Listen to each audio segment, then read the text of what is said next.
بسم اللہ الرحمن الرحیم لقد جاءكم رسول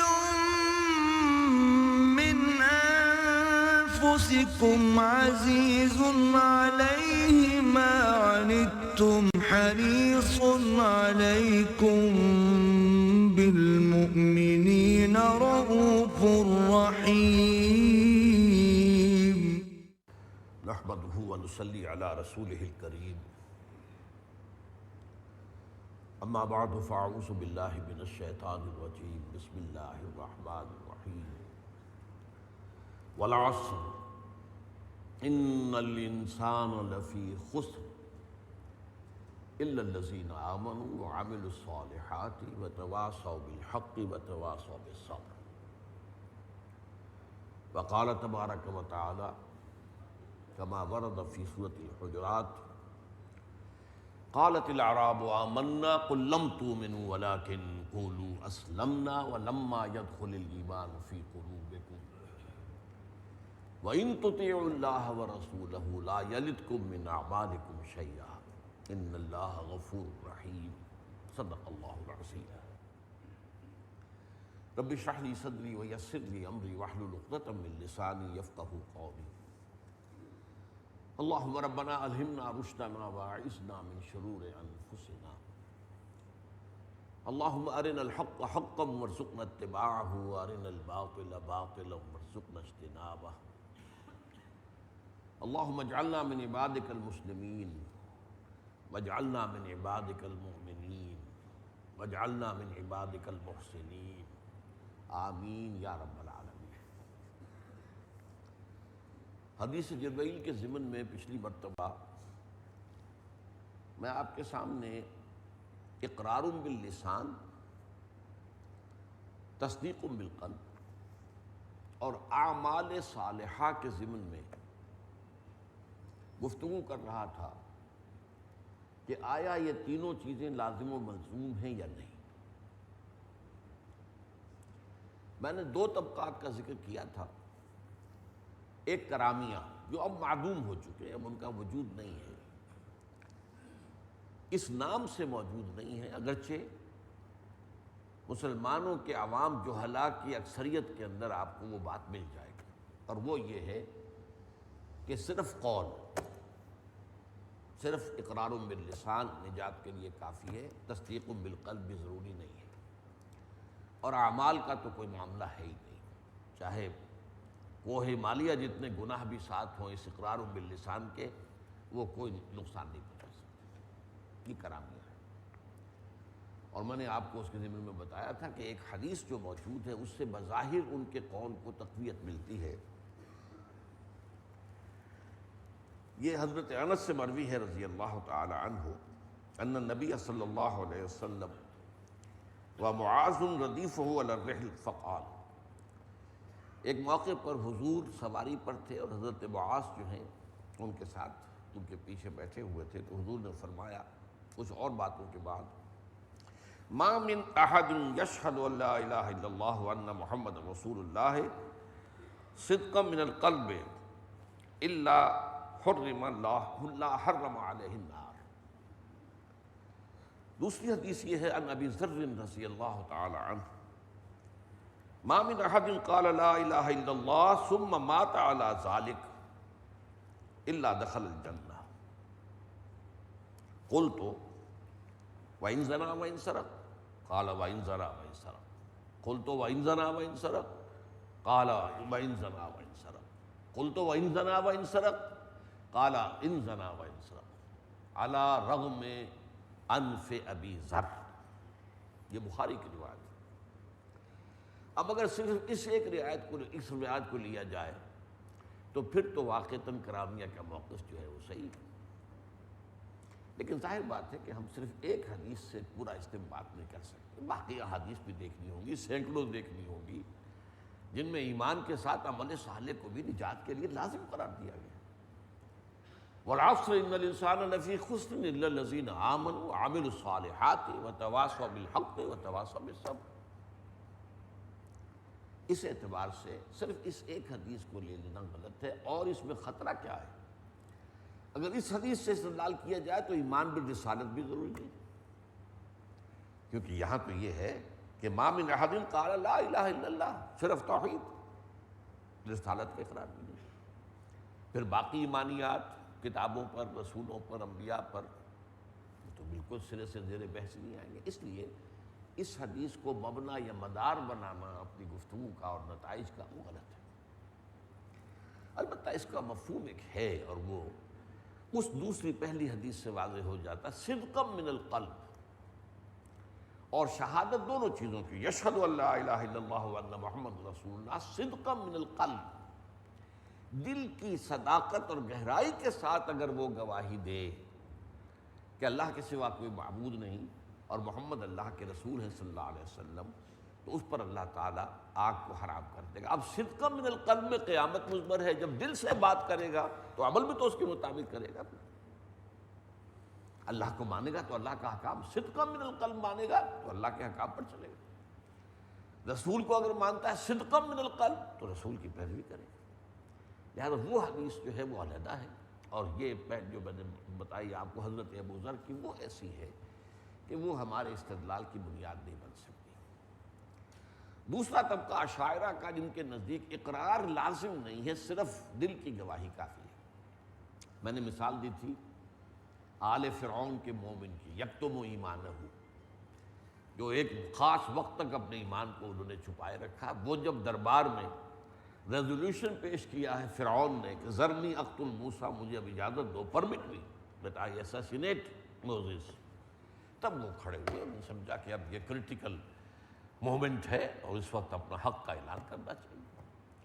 تو میں بتا چکا ہوں آپ کو کہ قرآن مجید میں کسی بڑے سے بڑے رسول اور کسی بڑے سے بڑے نبی کی تقریر بھی اتنی مفصل نقل نہیں ہوئی ہے جتنی مومن آل فرعون کی ہے۔ ان کا مقام یہ ہے، اور ان کی تقریر نے ایسا سما باندھا کہ فرعون بے بس ہو گیا۔ لیکن اس میں بھی ایک امکان پیش نظر رکھیے، ہو سکتا ہے کہ وہ جو صاحب مومن تھے آل فرعون میں سے، انہوں نے بالعموم تو اپنی بات کو خفیہ رکھا ہو، لیکن حضرت موسیٰ کو ان سیکریسی بتا دیا ہو اور انہیں گواہ بنا لیا ہو، فاشہد بأننا مسلمون، آپ گواہی دیجئے کہ میں مسلمان ہوں۔ یہ ہو سکتا ہے کہ مصلحتاً اعلان عام تو نہ کیا، لیکن حضرت موسیٰ علیہ السلام کو انہوں نے بتا دیا، واللہ اعلم۔ اب اس کے بعد دو طبقے ہمارے ہاں ایسے ہیں، مرجیہ اور احناف۔ احناف سے مراد امام ابو حنیفہ رحمۃ اللہ علیہ اور ان کے پیروکار۔ ان دونوں کے نزدیک ایمان اقرار باللسان اور تصدیق بالقلب دونوں کے مجموعے کا نام ہے، لیکن عمل کا معاملہ علیحدہ ہے۔ علیحدہ کہہ رہا ہوں، ابھی صرف نوٹ کر لیجیے، وہ ایک ڈیفرنٹ کیٹیگری ہے، اس کا تعلق ایمان سے نہیں ہے۔ اب اس میں پھر مرجیہ کہتے ہیں کہ عمل کا نجات سے سرے سے تعلق نہیں، گویا کہ کرامیہ کے پاس پہنچ گئے ہو، بلکہ صرف تصدیق اور جو اقرار موجود ہو۔ میں پھر عرض کروں گا کہ چاہے اس نام سے آج ہمارے ہاں کوئی فرقہ موجود نہیں ہے، کوئی مسلک نہیں ہے کہ جو اس کا اعلان کرتا ہو، لیکن اگر آپ امت کی اکثریت کا تجزیہ کریں گے تو معلوم ہوگا کہ وہ اسی پر عمل کر رہا ہے۔ اعمال اچھے ہو جائے تو اچھی بات ہے، ورنہ اعمال پر دار و مدار نہیں ہے۔ امام ابو حنیفہ، ان کے شاگرد اور ان کا جو پورا سلسلہ ہے پوری دنیا کے اندر، جو احناف بہت بڑی تعداد میں ہے، حنفی مسلک کے لوگ، ان کا موقف بھی یہ ہے کہ ایمان نام ہے تصدیق اور اقرار کا، بس عمل اس کا حصہ نہیں ہے۔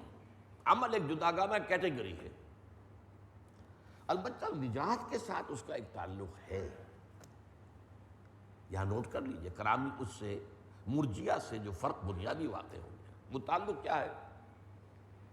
اگر تو ایمان بھی دل میں تھا، تصدیق بھی تھی، اقرار بھی تھا دنیا میں، اور اعمال کا بھی جب وزن کیا گیا تو اس کے اندر نیکیوں کا پلڑا بھاری نکلا گناہوں سے، تو سیدھا جنت میں جائے گا۔ لیکن اگر تصدیق تو تھی اور اقرار بھی تھا، اعمال میں گناہوں کا پلڑا بھاری ہوا تو وہ جہنم میں جائے گا، لیکن اپنے گناہوں کے بقدر سزا پا کر وہاں سے نکال لیا جائے گا ایمان کی بنیاد پر، جو ایمان اس کے دل میں تھا، اور جنت میں داخل کر دیا جائے گا۔ تو عمل کا تعلق تو ہوا، لیکن اس میں یہ ہے کہ وہ بات نہیں ہے جو اب آگے میں بیان کر رہا ہوں، جو اور جو گروہ ہیں ان کا تعلق ہے۔ اس کے بعد یہ آتے ہیں 4 گروہ ہمارے ہاں ایسے ہیں جن کے نزدیک عمل صالح بھی ایمان کا جز ہے۔ ان میں سب سے نمایاں امام بخاری رحمۃ اللہ علیہ، سید المحدثین، جیسے امام ابو حنیفہ سید الفقہاء ہیں، ان کے ساتھ ہی امام مالک بھی ہیں، امام شافعی بھی ہیں، امام احمد بن حنبل بھی ہیں۔ گویا کہ ائمہ اربعہ میں سے بھی 3 جو ہے وہ اس رائے کے قائل ہیں کہ ایمان کا جزو ہے عمل صالح۔ اس کے علاوہ اس میں معتزلہ ہیں اور شیعہ ہیں، اور آخری درجے میں خوارج ہیں۔ البتہ اب ان میں سمجھیے ان میں فرق کیا؟ خوارج کہتے ہیں کہ ایمان گناہ کی بنیاد پر، خاص طور پر گناہ کبیرہ سے انسان ایمان اسلام دونوں سے نکل گیا، مرتد قرار پایا، واجب القتل۔ ان کی گمراہی پر امت کا اتفاق ہے، بلکہ وہ گمراہی نہیں، کفر پر، کہ وہ دائرہ اسلام سے خارج ہو۔ معتزلہ اس کے آس پاس ہے کہ گناہ کی بنیاد پر، گناہ کبیرہ خاص طور پر، ایک انسان ایمان سے بھی نکل جاتا ہے، اسلام سے بھی نکل جاتا ہے، لیکن کافر نہیں ہوتا، لہذا وہ مرتد نہیں شمار ہوگا، وہ واجب القتل نہیں ہوگا، مباح الدم نہیں ہوگا، مباح المال نہیں ہوگا۔ اب اس پہ سوال پیدا ہوتا ہے کہ جب ایمان سے بھی نکل گئے، اسلام سے بھی نکل گئے، تو پھر کہاں ہے وہ؟ اسلام اور کفر کے درمیان تو کوئی نو مینز ایریا نہیں ہے، کوئی بفر زون نہیں ہے، نو گرے ایریا۔ کفر اسلام اس کی تو سرحدیں ملی ہوئی، یا ادھر یا ادھر۔ تو اس اعتبار سے معتزلہ کا موقف جو ہے مبہم بھی ہے، غیر معقول بھی ہے، غیر منطقی بھی ہے۔ البتہ امام المحدثین اور ائمہ ثلاثہ، ان کا جو موقف ہے وہ یہ ہے کہ ایمان اور عمل صالح لازم و ملزوم ہے۔ عمل صالح جو ہے وہ ایمان کا جز ہے، لیکن گناہ سے، گناہ کبیرہ سے کوئی شخص نہ ایمان سے نکلتا ہے نہ اسلام سے نکلتا ہے۔ وقتی طور پر جب کہ وہ گناہ کر رہا ہوتا ہے، ایمان اس کے دل سے نکل کر اس کے اوپر منڈلاتا ہے اور پھر واپس آ جاتا ہے۔ یہ موقف ہے امام بخاری اور ائمہ ثلاثہ کا، اور میں یہ سمجھتا ہوں کہ اب میں باقی تفصیل میں نہیں جانا چاہتا۔ ہمارے نزدیک 2 ہی ایسے ہیں موقف جن کے اوپر گفتگو کرنی ضروری ہے، اس لیے کہ ہمارے ہاں اب نہ تو کوئی معتزلہ میں سے کوئی موجود ہے جو اپنے آپ کو خود کہتا ہو کہ میں معتزلی ہوں، وہ گئے، ختم ہوئے، نہ مرجیہ میں سے کوئی موجود ہے جو اپنا اقرار کرتا ہو کہ میں مرجیہ میں سے ہوں، نہ کرامیہ میں سے کوئی ہے۔ میں اہل سنت تک اپنی بات کو محدود رکھنا چاہتا ہوں۔ ان میں سے ہمارے ہاں 2 ہی طبقے ہیں، یا حنفی ہیں یا اہل حدیث ہیں۔ اہل حدیث کے نزدیک سب سے بڑی حجت، سب سے بڑی جو ہے دلیل صحیح بخاری، اور اہل سنت کے نزدیک فقہا کے، جو حنفی کے نزدیک فقہا کے امام ابو حنیفہ ہیں، اگرچہ ان کی جو فقہ ہے اس میں ان کے فتاویٰ بھی کچھ شامل ہے، لیکن زیادہ تر وہ قاضی ابو یوسف اور امام محمد، ان کے 2 شاگردوں کے فتاویٰ پر مشتمل ہے۔ تو ان دونوں کے موقف کے اندر تطبیق کیا ہوگی یہ ہمیں سمجھنی ہوگی۔ دیکھیے یہ بہت باریک نکتہ ہے اور بہت اہم ہے، اور اس سے وہ ڈائلیما جو ہے وہ ریزالو ہوتا ہے، کیونکہ اگر ذرا تجزیہ کیا جائے تو امام ابو حنیفہ جب کہتے ہیں کہ ایمان جو ہے تصدیق اور شہادت یا اقرار کرنا، اب تجزیہ کیجئے، دنیا میں تصدیق کو تو ویریفائی کیا ہی نہیں جا سکتا، لہذا دنیا کی حد تک ایمان گویا کہ اس موقف کی وجہ سے صرف اقرار پر مبنی ہے۔ اور امام ابو حنیفہ کا موقف جو ہے یہ بہت واضح ہے کہ گناہ کبیرہ سے بھی کوئی شخص کافر نہیں ہوتا، اسلام سے نکلتا ہے نہ ایمان سے نکلتا، وہ مسلمان ہی رہتا ہے۔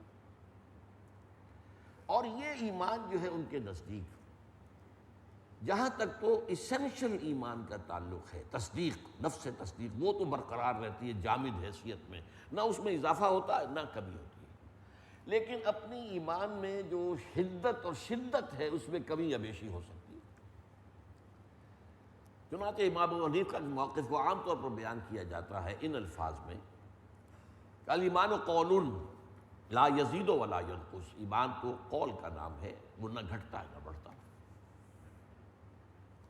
جبکہ امام بخاری کا موقف کیا ہے؟ الایمان قول و عمل، ایمان قول اور عمل دونوں کے مجموعے کا نام، وہ یزید و ینقص، وہ گھٹتا بھی ہے بڑھتا بھی ہے۔ تو بظاہر احوال اور بظاہر الفاظ یہ دونوں موقف جو ہیں یہ یوں سمجھیے کہ ایک دوسرے کی ضد ہے، کامل ضد، مکمل ضد، ریکنسائلیبل ہے ہی نہیں، لیکن ہے، دونوں 100% صحیح ہے۔ آپ حیران ہوں گے دونوں 100% درست کیسے ہو سکتے ہیں؟ محل اور مقام جدا ہے۔ امام ابو حنیفہ فقیہ ہیں، وہ ایمان کے قانونی پہلو پر بات کر رہے ہیں، قانونی ایمان جس کی بنیاد پر دنیا میں کوئی شخص مسلمان سمجھا جاتا ہے،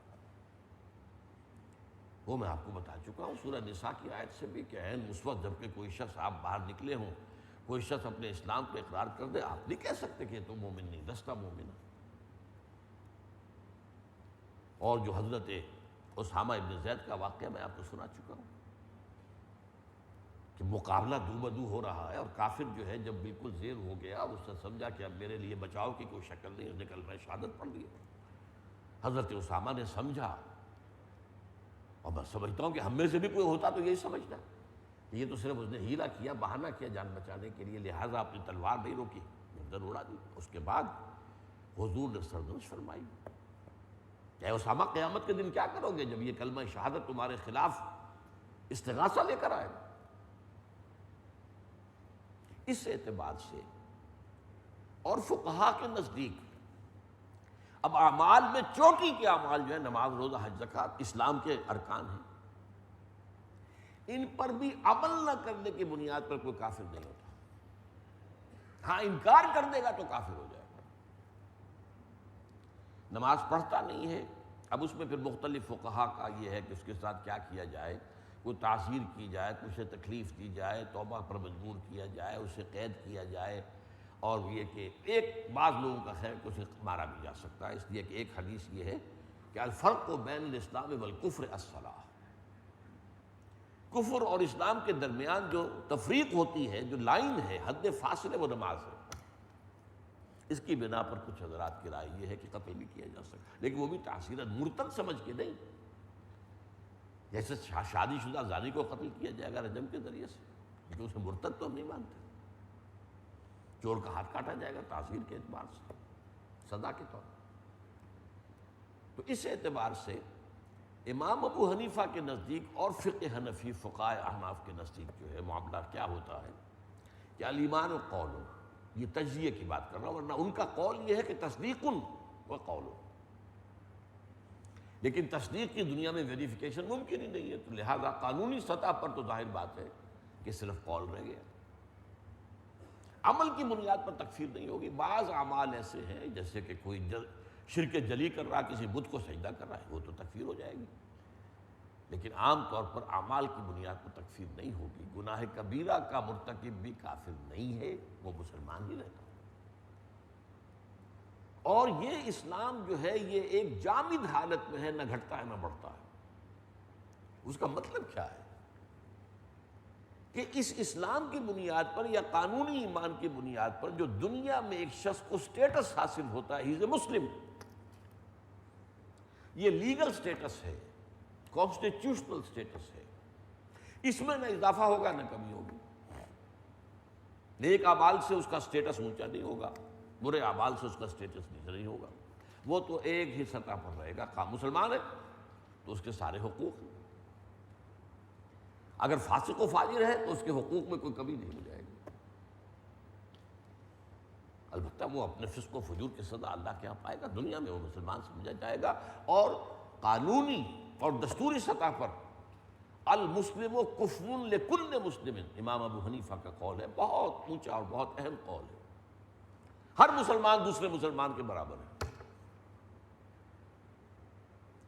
جس کی ایک مثال سادہ ترین جو میں دیا کرتا ہوں، الحمدللہ کہ اس ایشو پر اللہ تعالیٰ نے آج سے 30-35 سال پہلے مجھے انشراح صدر عطا کر دیا تھا، اس پر میں نے مفصل گفتگویں تقریریں کی ہیں، اور پھر میری کتاب جو ہے میں نے ذکر کیا حقیقت ایمان پر، اس پر گفتگو تفصیل سے ہو چکی ہے۔ دیکھیے مثال کیا ہے، ایک شخص ہے، اس کے 2 بیٹے ہیں، ایک بہت مومن ہے، متقی ہے، تہجد گزار ہے، پابند شریعت ہے، ایک فاسق و فاجر ہے، نماز پڑھتا ہی نہیں، یا پڑھتا تو کٹوا نماز پڑھتا، گردے دار نماز پڑھتا ہے وغیرہ وغیرہ۔ فرض کیجئے کہ وہ کوئی شراب بھی پی لیتا ہے کبھی کبھی، کافر تو نہیں ہو جاتا۔ اب اگر وراثت ہوگی، باپ فوت ہو گیا، تو کیا متقی کو زیادہ حصہ ملے گا اور فاسق و فاجر کو کم ملے گا؟ یہ ایک لیگل سٹیٹس ہے، اٹ ریمینز اسٹیشنری، جامد ہے، اس میں نہ کوئی اضافہ ممکن ہے نہ کوئی کمی ممکن ہے۔ اور اسی سے آج کے دور میں ایک بہت بڑا اہم مسئلہ ہے کہ اسلامی ریاست اگر اللہ کرے قائم ہو جائے، ظاہر بات ہے اس میں حکومت بنانے کے لیے تو الیکشن کا کوئی نہ کوئی طریقہ تو اختیار کرنا پڑے گا، مشاورت۔ اب مشاورت جو ہے خلفاء کے دور میں، خلافت راشدہ کے دور میں یہ تھی کہ قبائلی چونکہ معاشرہ تھا، قبیلوں کے سرداروں نے بیٹھ کر مشورہ کر لیا، بس کافی ہو گیا۔ اب آج تو وہ قبائلی معاشرہ نہیں، تو آخر منتخب کرنا ہوگا کہ اس کا سربراہ جو ہے، خلیفہ وقت جو بھی ہوگا، وہ آسمان سے تو نازل نہیں ہوگا، وہ کوئی نبی تو نہیں ہوگا، رسول تو نہیں ہوگا۔ اب اس کے انتخاب میں حق دینا صرف متقیوں کا کام ہوگا، یا اس میں فاسق مسلمان بھی حق رائے دے سکتے ہیں؟ یہ بڑا مسئلہ ہے۔ لوگوں کے ذہنوں میں شاید یہ ہے کہ مسجدوں میں رجسٹر کھول دیے جائیں گے، 5 وقتہ نماز کی حاضری لی جائے گی، پھر جو ہے وہ دیکھا جائے گا کس کا کیا معاملہ ہے، تب اس کو ووٹ کا، یہ تو نہیں ہونے والا۔ لیگل اینڈ کانسٹیٹیوشنل رائٹس میں متقی اور فاسق بالکل برابر۔ اور ہمارے ہاں فزیولوجی میں ایک رول کہلاتا ہے آل اور نن لا۔ کوئی چیز ہوگی تو پوری ہوگی، نہیں ہوگی تو زیرو ہوگی، کبھی نہیں ہوگی، اس میں کبھی بیشی نہیں ہوگی، ہے تو پوری ہے، نہیں ہے تو بالکل نہیں۔ آل اور نن، یہ لا ہے یہاں۔ اسلام ہے تو سارے حقوق ہیں، اور اسلام نہیں ہے تو اب سارے حقوق ختم ہو گئے۔ وہ اسلام کی سند سے باہر نکلا، کافر ہوا، مرتد ہوا، عیسائی ہوا، کچھ اور ہو گیا، اب اس کے مسلمان کی حیثیت سے حقوق ختم ہو گئے۔ اب اس کے نکاح میں کوئی مسلمان خاتون تھی تو نکاح فسخ ہو گیا، وہ اب مسلمان باپ کی وراثت میں سے حصہ پا ہی نہیں سکتا، کم کا سوال نہیں، زیرو۔ یہ ہے اصل میں اہمیت، اور امام ابو حنیفہ کا موقف اس جگہ پر قائم ہے، جبکہ امام بخاری کا موقف حقیقی ایمان، یقین قلبی والا ایمان اس پر ہے۔ یہ یقینی ایمان جو ہے، اس میں عمل خود بخود اس کے تابع ہو جائے گا، بہت بڑی منطقی بات ہے۔ وہ یقین ہی کیسا ہوا جس کے تابع عمل نہ ہو؟ یقین تو بہت دور کی بات ہے، گمان غالب بھی ہوتا ہے تو آدمی اس عمل کے تابع ہو، اس کا عمل اس کے تابع ہو جاتا ہے۔ سب کو معلوم ہے ہر سانپ جو ہے وہ زہریلا نہیں ہوتا، لیکن کیا پتہ یہ کمبخت زہریلا ہو تو آپ بچ جائیں کہ نہیں اس سے؟ چاہے ظاہر بات ہے یقین نہیں کہ زہریلا ہے، بہت سے سانپ ہوتے ہیں زہریلے ہوتے ہیں۔ ہمارے ہاں چوہا خور جو ہے سانپ مشہور ہے، وہ چوہوں کو بس تلاش کرتے ہیں، چوہوں کو ہڑپ کرتے ہیں، چوہوں ان کی خوراک ہے، وہ کاٹتے واٹتے نہیں ہیں، انسانوں کو نہیں کاٹتے، کاٹے بھی تو ان میں زہر نہیں ہوتا، لیکن گمان ہے غالب، کیا پتہ، بلکہ تو غالب بھی نہیں، ایک گمان ہے۔ تو اس اعتبار سے یہ انسیپریبل ہے، اسی لیے میں نے سورۃ العصر پڑھی آج. اور قرآن مجید میں جہاں بھی ایمان کا ذکر آیا ہے ساتھ عمل کا ذکر ہے.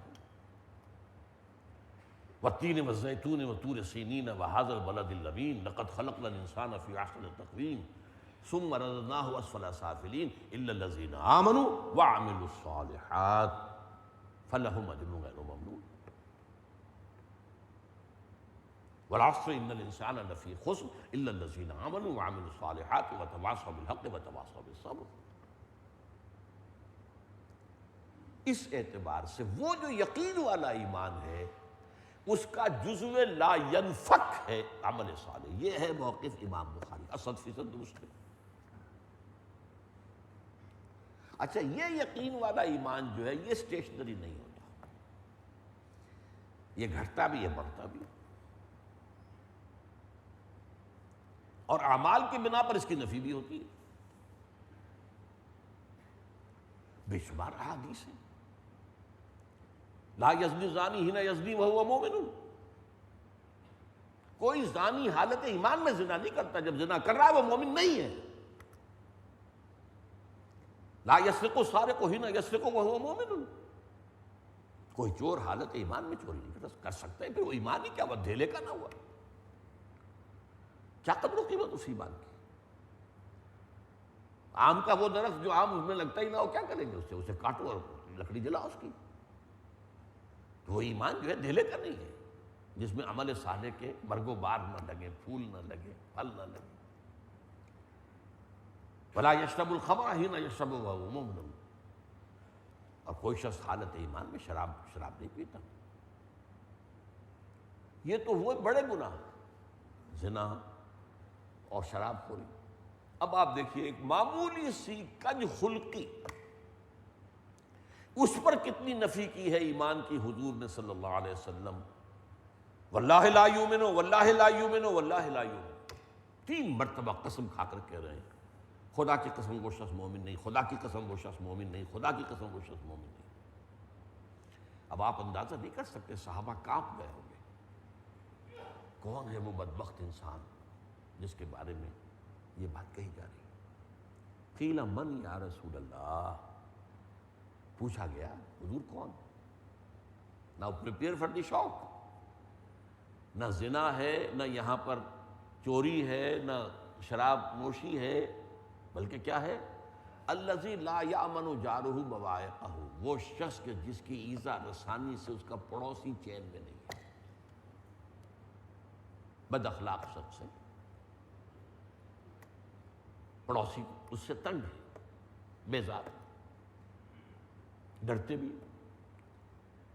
گنڈا ہے، اس سے انسان ڈرتا ہے، بچ کر رہتا ہے.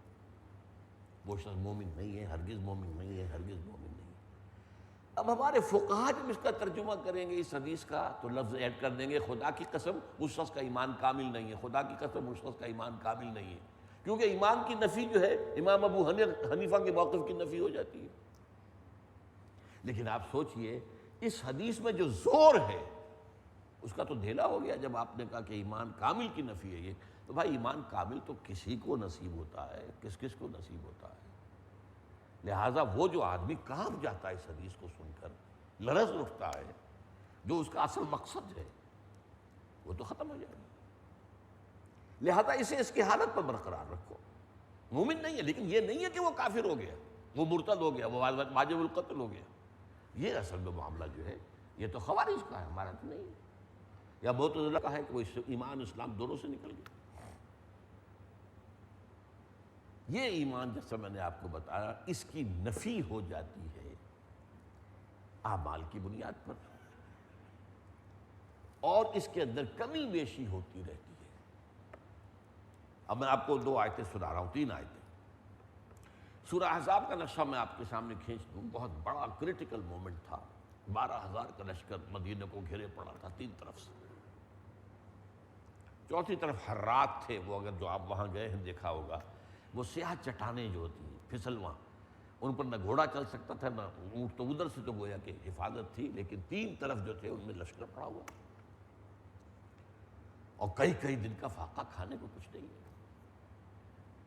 تو تو یوں سمجھیے کہ ایمان کی آخری درجے میں مسلمانوں کی آزمائش ہو گئی۔ نتیجہ کیا نکلا؟ منافقین کا نفاق ان کی زبانوں پر آ گیا، دلوں سے نکل کر زبانوں پر۔ کیا کہا انہوں نے؟ قرآن میں آیا ہے سورہ احزاب میں، ما وعدنا اللہ ورسولہ الا غرورا، ہمیں تو اللہ اور اس کے رسول نے جھوٹے سبز باغ دکھا کر جھوٹے وعدے کر کے مروا دیا۔ اللہ کے رسول نے تو کہا تھا کہ قیصر و کسریٰ کے خزانے تمہارے قدموں میں ہوں گے، اے سراقہ میں کسریٰ کے کنگن تمہارے ہاتھ میں دیکھ رہا ہوں، اور یہ کیا ہو رہا ہے؟ اب یہ ما وعدنا اللہ ورسولہ الا غرورا، تو جس نفاق کو وہ چھپائے ہوئے تو زبان پر، اس کے برعکس اسی کیفیت، سچویشن از دی سیم، لیکن ریئیکشن یا رد عمل کس قدر مختلف ہے۔ وَلَمَّا رَأَى الْمُؤْمِنُونَ الْأَحْزَابَ، جب اہل ایمان نے دیکھا ان لشکروں کو چاروں طرف سے گھیر کر پڑے ہیں، قَالُوا هَذَا مَا وَعَدَنَا اللَّهُ وَرَسُولُهُ، انہوں نے کہا یہی تو ہے جس کا وعدہ کیا تھا ہم سے اللہ اور اس کے رسول نے۔ اب ان کے سامنے وہ آیات تھی جن میں اللہ نے کہا تھا ہم آزمائیں گے تمہیں، وَلَنَبْلُوَنَّكُمْ بِشَيْءٍ مِّنَ الْخَوْفِ وَالْجُوعِ وَنَقْصٍ مِّنَ الْأَمْوَالِ وَالْأَنفُسِ وَالثَّمَرَاتِ، یہ تو مدنی دور کے شروع میں کہہ دیا تھا، تیار ہو جاؤ، کمر کس لو، بڑے بڑے امتحانوں میں سے گزرنا پڑے گا، فقر و فاقہ سے آزمائیں گے تمہیں، جان اور مال کے نقصان سے تمہیں آزمائیں گے، جانیں دینی پڑیں گی،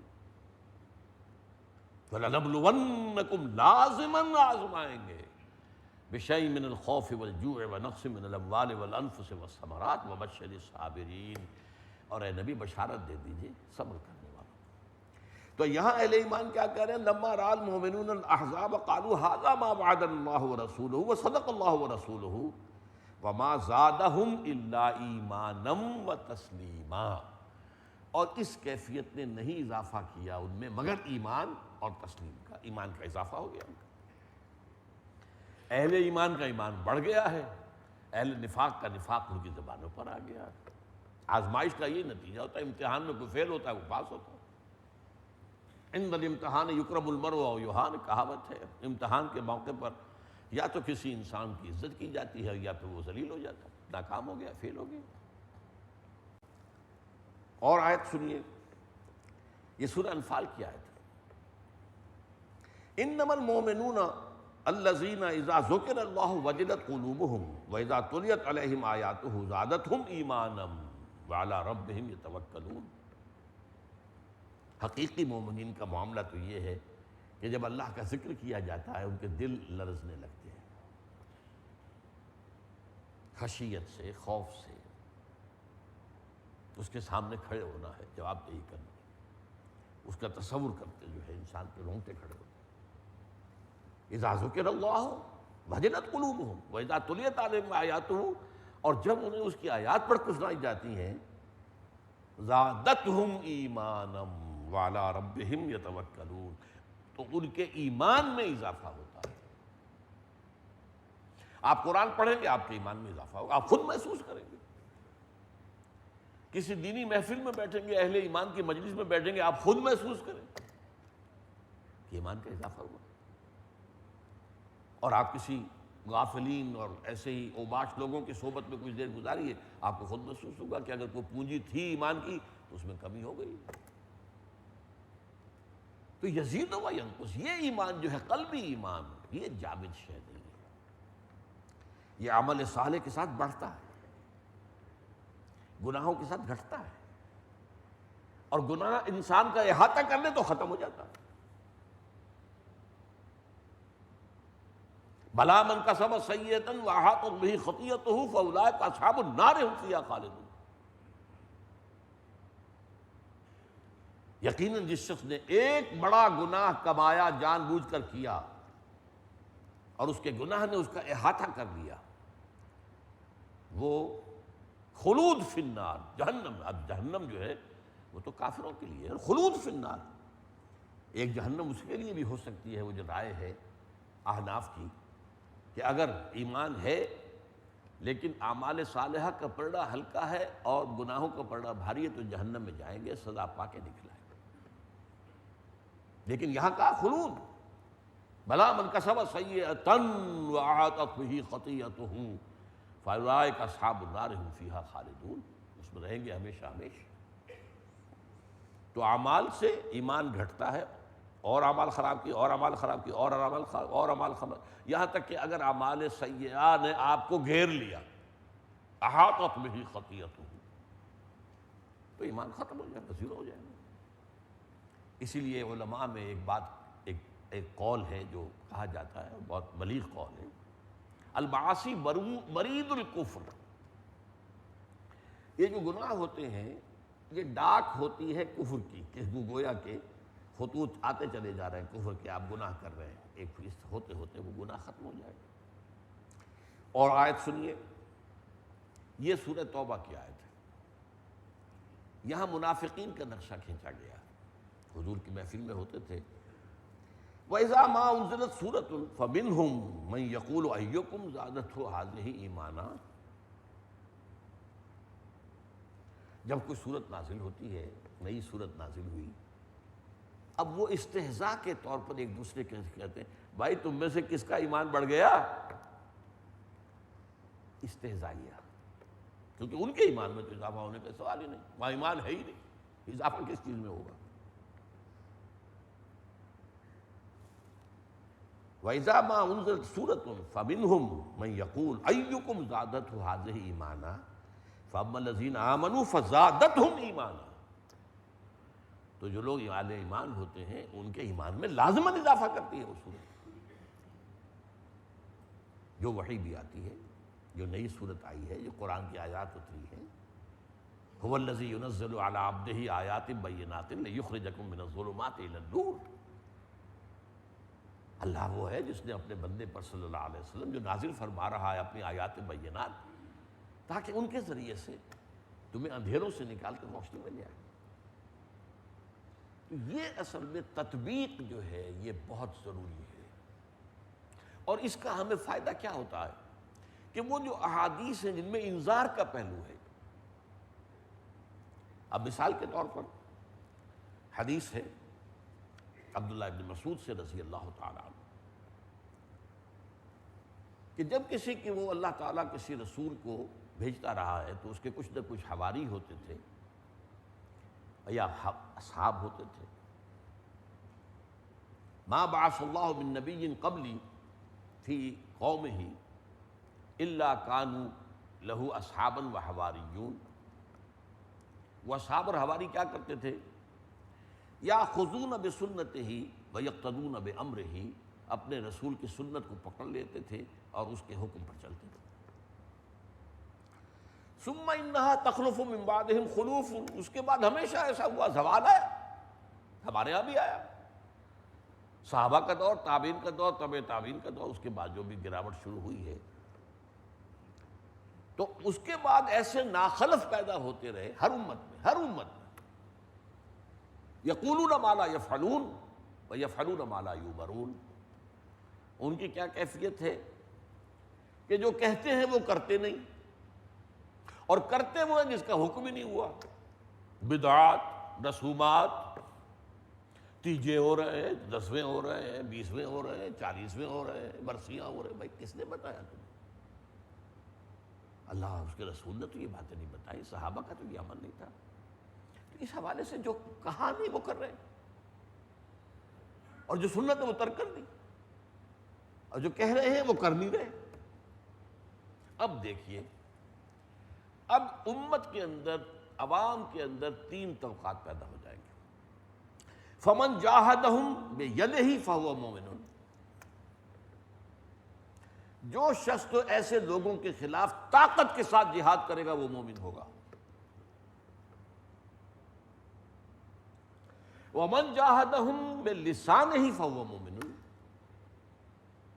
اور جو شخص ان کے خلاف جہاد کرے گا زبان سے، غلط بات کو غلط کہے گا، وہ بھی مومن ہے۔ ومن جاہدہم بقلبہ فہو مومن، اور جو شخص اپنے دل کے ذریعے سے جہاد کرے گا، نفرت رکھے گا شدید، یہ دل کا جہاد ہے، فہو مومن، وہ بھی ایک درجے میں مومن ہے۔ وَلَيْسَ وَرَاءَ ذَلِكَ مِنَ الْإِيمَانِ حَبَّةُ خَرْدَلٍ، اس کے بعد اگر نفرت بھی ختم ہو گئی تو پھر ایمان رائی کے دانے کے برابر بھی نہیں ہے۔ یہ نفی مطلق ہو رہی ہے انسان کے طرز عمل کی وجہ سے۔ ایمان اگر ہوگا تو کم سے کم، بہت مجبور ہیں، کیا کریں، حالات خراب ہیں، زبانوں پر تالے پڑے ہوئے ہیں، حق بات کہنے سے زبانیں کھینچ لی جاتی ہیں، خاموش ہے، دل میں نفرت ہے، تب مومن تو ہے۔ اس سے آگے یہ ہے کہ زبان کھولو، کہو تو صحیح، تکلیف آتی ہے تو آئے۔ وَلَنَبْلُوَنَّكُمْ بِشَيْءٍ مِّنَ الْخَوْفِ وَالْجُوعِ وَنَقْصٍ مِّنَ الْأَمْوَالِ وَالْأَنفُسِ وَالثَّمَرَاتِ۔ یہ کاہے کے لیے؟ یہ شاعری ہے، یہ اللہ کا کلام ہے۔ اور اس سے بھی آگے بڑھو، طاقت بناؤ، قوت بناؤ اور ٹکرا جاؤ ان سے۔ یہ صورتحال جو ہے اگر نہیں کرتے، پہلا درجہ، دوسرا درجہ، تیسرے درجے میں سے بھی گئے تو وَلَيْسَ وَرَاءَ ذَلِكَ مِنَ الْإِيمَانِ حَبَّةُ خَرْدَلٍ، تو اس کے بعد تو ایمان رائی کے دانے کے برابر بھی نہیں۔ تو یہ اصل میں ایمان حقیقی، ایمان قلبی، یہ اس کا معاملہ ہے۔ الایمان قول وعمل۔ میں نے آپ کو بتایا یہ محدثین کرام کا موقف یہ ہے، اور سید المحدثین امام بخاری، لیکن ہماری 3 فقہوں کے اماموں کا بھی یہی مسلک ہے، امام مالک کا بھی، امام شافعی کا بھی، امام احمد بن حنبل کا بھی۔ ہاں، امام ابو حنیفہ کا مسلک ذرا مختلف ہے، لیکن وہ بھی مرجئہ کے اس پر نہیں ہے کہ عمل سے کوئی تعلق ہی نہیں، عمل ایک علیحدہ کیٹیگری ہے، اور وہ میرے نزدیک 100% درست کہہ رہے ہیں، قانون ایمان کی بنیاد ہے۔ کسی شخص کا مسلمان سمجھا جانا جو ہے، اس کا تعلق جو ہے وہ اس کے اقرار پر ہے، اور تصدیق بھی، لیکن اگرچہ تصدیق کی ہم ویریفیکیشن نہیں کر سکتے، یہ نظری طور پر یہی ہے، تصدیق و قول، لیکن عمل اس کا جز نہیں ہے۔ یہ اصل میں جیسا کہ میں نے عرض کیا کہ ایک بہت مشکل جو مسئلہ ہے، اور ہمارے ہاں جس پر بڑے مباحث ہیں اور بڑے، اب ظاہر بات ہے آپ کو معلوم ہے یہ 2 مسلک ہیں، حنفی مسلک اور اہل حدیث مسلک، دونوں کی اہمیت ہے اپنی جگہ پر، تو ان کے مابین تطبیق پیدا کر، یہ اصل ہوتا ہے معاملہ۔ ایک یہ کہ ایک آدمی ایک ہی، وہ کسی ایک کنویں کا مینڈک ہے، بس اس سے ادھر ادھر کچھ دیکھنے کو تیاری نہیں ہے۔ ایک یہ ہے کہ آدمی مطالعہ کرے، سوچے، غور کرے، دوسرے مسالک، ان کا موقف کیا ہے، وہ موقف کس بنیاد پر قائم ہے، ان کا استدلال کیا ہے، ان کے دلائل کو بھی سمجھے۔ کم سے کم علماء کو تو یہ کام کرنا چاہیے، عوام تو نہیں کر سکتے۔ عوام کو 2 وقت کی روٹی جو ہے وہ اسی مصیبت لالے پڑے ہوئے۔ وہ تو امام شاہ ولی اللہ دہلوی رحمۃ اللہ علیہ جو ہے ان کا جو کہنا ہے کہ جس معاشرے میں تقسیم دولت کا نظام غلط ہوتا ہے، یہ غلط تقسیم دولت کے نتیجے میں 2 طبقے پیدا ہو جاتے ہیں، ہیوز اور ہیو ناٹس، آج کی اصطلاح میں کہہ رہا ہوں۔ ایک طرف ارتقاء سے دولت ہو جائے گا، دولت کے انبار لگ جائیں گے، ایک طرف دولت کے انبار ہیں اور ایک طرف فقر ہے، جھگیاں ہیں، بارش آئی تو ان کی قیامت، سردی گرمی آئی تو قیامت، یہ دونوں موجود ہیں۔ اب نتیجہ کیا نکلتا ہے؟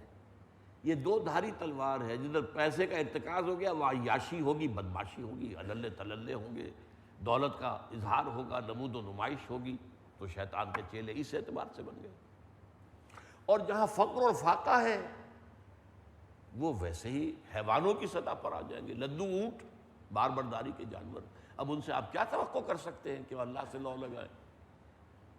دنیا نے تیری یاد سے بیگانہ کر دیا، تجھ سے بھی دل فریب ہے غم روزگار کی، یہ جو ہے پیٹ بھرنا ہی ممکن، بھرنا کیا آدھا بھی ممکن نہیں ہو رہا۔ اسی لیے حدیث میں آیا کاد الفقر ان یکون کفرا، یہ فقر جو ہے یہ انسان کو کفر تک لے جاتا ہے۔ اس اعتبار سے یہ جو ہے مسلکوں کے مابین جمع کرنا، ان کی تطبیق باہم پیدا کرنا، یہ ایک بہت بڑا کام ہے کرنے کا، جو بہت اہم ہے، تاکہ وہ فرقے واریت جو ہے اور اس کے اندر جو شدت ہے اور اس کے اندر پھر اس کے نتیجے میں جو تلخی ہے وہ ختم ہو جائے۔ اللہ تعالی ہمیں اس کی توفیق عطا فرمائے۔ اقول قولی ھذا واستغفر اللہ لی ولکم ولسائر المسلمین والمسلمات